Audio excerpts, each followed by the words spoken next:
Hello students, स्वागत है आप सभी का आपके अपने YouTube channel SS classes of chemistry पे।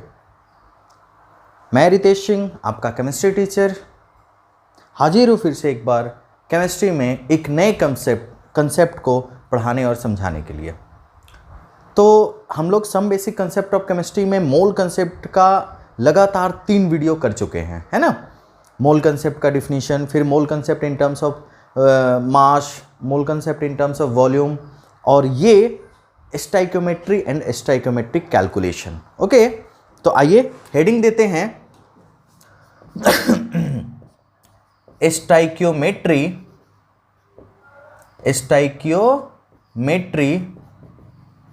Of a chemical reaction. समझिएगा ध्यान से, बहुत ही आसान सा ये क्लास होने वाला है, लेकिन बस थोड़ा सा पेशेंस रख के अच्छे से समझिएगा। Stoichiometry of a chemical reaction. Stoichiometry, actually ये स्टाइकोमेट्री है क्या? तो स्टाइकोमेट्री जो है ना, ये 2 ग्रीक वर्ड से मिलके बना है, 2 ग्रीक वर्ड्स। और पता है वो दोनों ग्रीक वर्ड्स कौन कौन से हैं? दोनों ग्रीक वर्ड है, पहला है स्टाइकियोन, स्टाइकियोन, और दूसरा है मेट्रॉन। ओके, स्टाइकियोन का मतलब होता है एलिमेंट, ओके, और मेट्रॉन का मतलब होता है मेजर। ठीक है, तो इसका डिफिनीशन क्या हुआ? तो स्टाइकियोमेट्री ऑफ केमिकल रिएक्शन का क्या पढ़ रहे हैं इसमें हम लोग? तो एलिमेंट के मेजरमेंट के बारे में, है ना। तो किसी केमिकल रिएक्शन में जो एलिमेंट्स या फिर जो सब्सटेंस पार्टिसिपेट करते हैं उनके क्वांटिटेटिव रिलेशंस के बारे में हम लोग इस टर्म में पढ़ते हैं, है ना।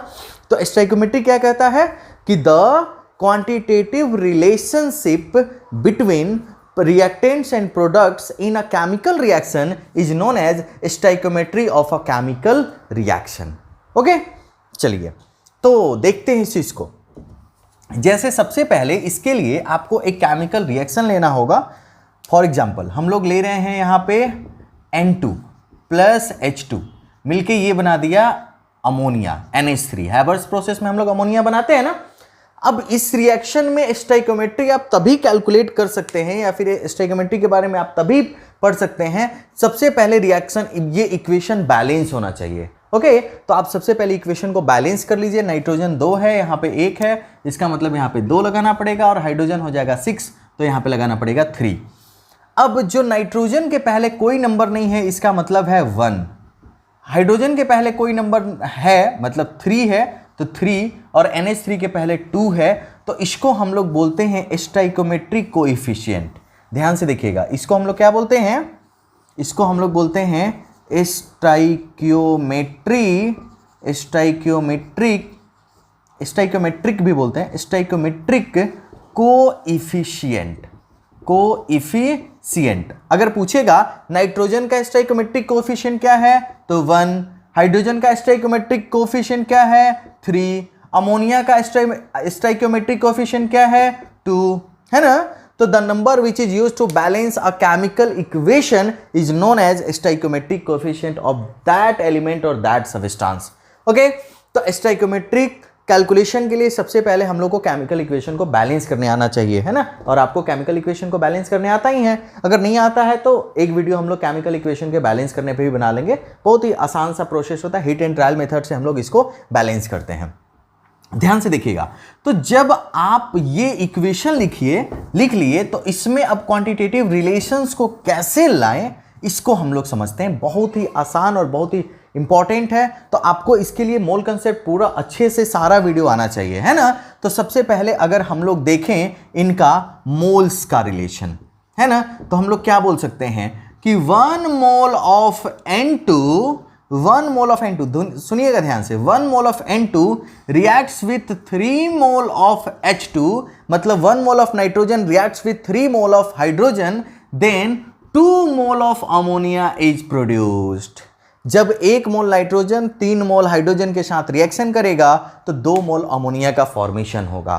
ठीक है, आप इसको ऐसे भी बोल सकते हैं मॉलिक्यूल्स के टर्म में भी, जैसे क्या बोल सकते हैं, 1 molecule 1 molecule of N2 reacts with 3 molecule of H2, then 2 molecules of ammonia is formed, है ना।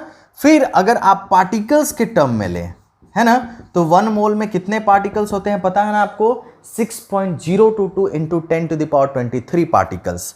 तो 6.022 into 10 to the power 23 molecules, मतलब 1 मोल की बात कर रहे हैं, है ना। Molecules of N2 reacts with 3 into 6.022 into 10 to the power 23 molecules of H2, then 2 into 6.022 into 10 to the power 23 molecules of ammonia is formed. Next अगर मास की बात करें तो सबका मास कैलकुलेट कर लीजिए। तो नाइट्रोजन का मास कितना, 22 ये तो वॉल्यूम का रिलेशन लिखने हैं। नाइट्रोजन का 14 into 2 28 gram of N2 reacts with 6 gram of H2, hydrogen का एटम है 6, देन 14 प्लस 3 17, तो 17 into 2 34 gram of ammonia is formed. Okay, तीनों गैस है, इसलिए हम लोग तीनों के लिए वॉल्यूम का भी रिलेशन ले सकते हैं। तो क्या ले सकते हैं, 22.4 litre at STP of N2 reacts with 3 into 22.4 litre at STP of H2, then 2 into 22.4 liter at STP is formed, है ना। क्या फॉर्म, अमोनिया इज फॉर्म्ड। तो ऐसे हम लोग रिलेशन को लिख सकते हैं। देख रहा है ना सबको, ओके बिल्कुल दिख रहा है। तो ये सारा रिलेशंस, अब ये रिलेशंस में आपको किसी भी, मतलब अब केमिकल रिएक्शन में कोई भी एक गिवन होगा, कोई दूसरा पूछ सकता है ना। तो पहले फटाफट इसको नोट कर लीजिए, फिर 1-2 प्रॉब्लम बताते हैं कि कैसे इस टाइप, मतलब स्टोइकियोमेट्री को यूज करके क्वेश्चंस आपसे पूछे जाएंगे। तो फटाफट नोट कर लीजिए। चलिए इसको मिटा दें, 1-2 छोटा प्रॉब्लम बनाएंगे, फिर आगे बढ़ेंगे। पहले इसी इक्वेशन के लिए, है ना। तो क्वेश्चन पूछा when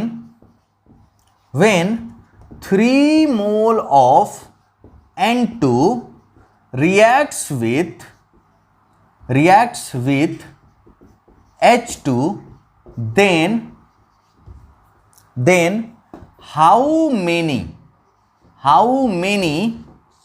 molecules of ammonia is formed in the given equation।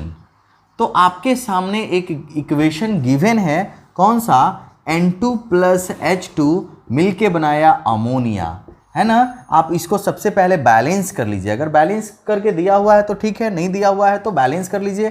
तो यहाँ पे 2 और यहाँ पे 3। अब जिसका रिलेशन पूछा है ना, बस उसी को लिखेंगे। किसका पूछा है, तो आप ध्यान से देखिए, यहाँ पे मोल का मॉलिक्यूल्स के साथ, तो पहले मोल का रिलेशन लिख लीजिए। मोल, अगर 1 मोल N2 होगा तो 3 मोल H2 के साथ रिएक्शन करेगा और 2 मोल अमोनिया बनाएगा। और मॉलिक्यूल्स यानी पार्टिकल्स का देख लीजिए, तो अगर 6.022 into 10 to the power 23 molecules होगा N2 का, और ये हो जाएगा 3 into 6.022 into 10 to the power 23 molecules.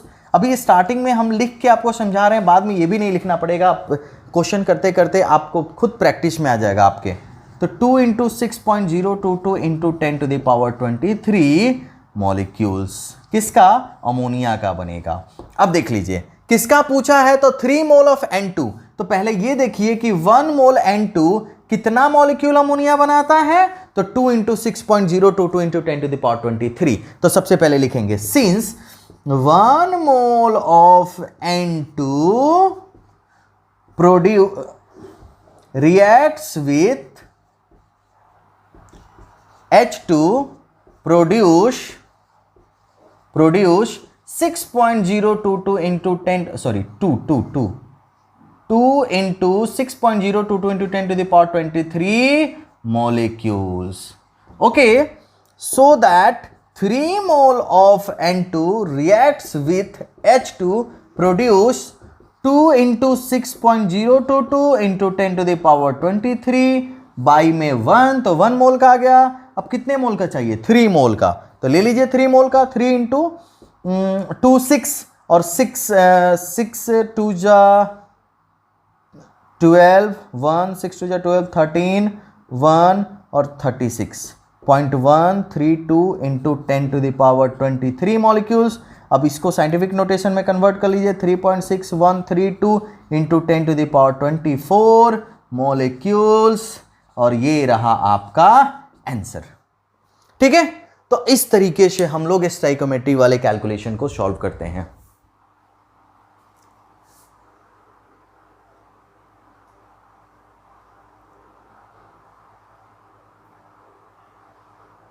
दिखा? ओके, ये रहा आपका आंसर। आइए आगे बढ़ते हैं और क्वेश्चन करते हैं। जरूरी नहीं कि इसी इक्वेशन, अब दूसरा इक्वेशन के लिए करते हैं। ठीक है, समझना। Equation number question number 2। Equation तो आप खुद बना लेंगे। इक्वेशन नंबर 2, तो क्वेश्चन है calculate the mass of CO2 which is produced by the reaction of 11.2 liter of methane and by the reaction of 11.2 liter of methane with oxygen। ठीक है, अब इक्वेशन गिवन है CH4 प्लस O2 मिलके बना दिया CO2 plus H2O। ये equation given है। नहीं भी गिवन है तो आपको पता है, अगर मीथेन का रिएक्शन ऑक्सीजन के साथ कराएंगे तो कार्बन डाइऑक्साइड और वाटर का फॉर्मेशन होगा, है ना। तो देखना, अब ये बैलेंस है क्या, पहले देखना। बैलेंस है, कार्बन 1 बैलेंस है। हाइड्रोजन 4 और हाइड्रोजन 2 नहीं भाई, 4 है 2 है तो यहां पे 2 लगा देंगे, और ऑक्सीजन 2 और 2 4 तो यहां पे 2 लगा देंगे। चलिए देखिएगा ध्यान से। Calculate the mass of CO2। CO2 का मास निकालना है जब 11.2 लीटर ऑफ मीथेन दिया हुआ है। तो आप ध्यान से समझिएगा, रिलेशन नहीं लिख रहे हैं, डायरेक्ट ये बात समझा रहे हैं आपको। अगर आप इसकी बात करें मीथेन की, तो अगर ये, अच्छा एक चीज यहां पे एट STP लिखना जरूरी है। एट STP, अगर STP नहीं लिखा रहेगा तो फिर से ये आंसर चेंज हो सकता है ना। तो यहां पे इसका देख लीजिए, 22.4 लीटर एट STP रहेगा तो मास कितना प्रोड्यूस करेगा CO2 का, तो 44 ग्राम। बस ये अपने दिमाग में सोचना है ना। CO2 का मास होता है 44 ग्राम, 1 मोल, और ये इसका भी 1 मोल। तो आप कैसे लिखेंगे, since 22.4 litre of CH4 at STP produce 44 gram of CO2। चलिए लिख लिए।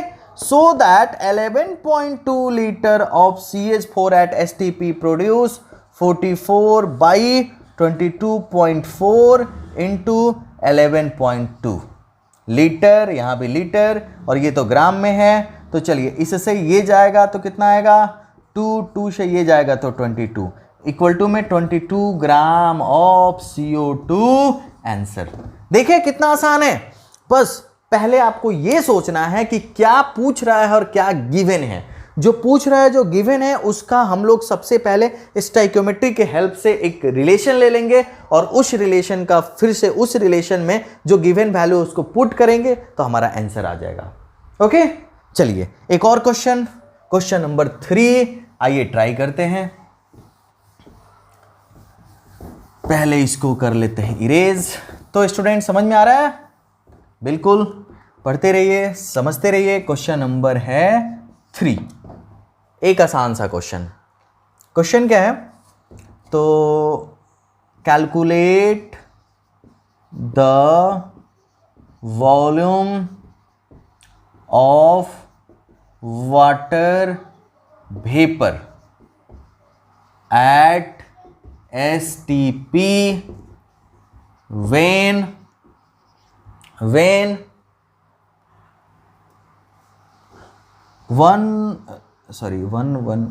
ठीक है 1.6 gram of oxygen reacts with hydrogen to produce water vapor।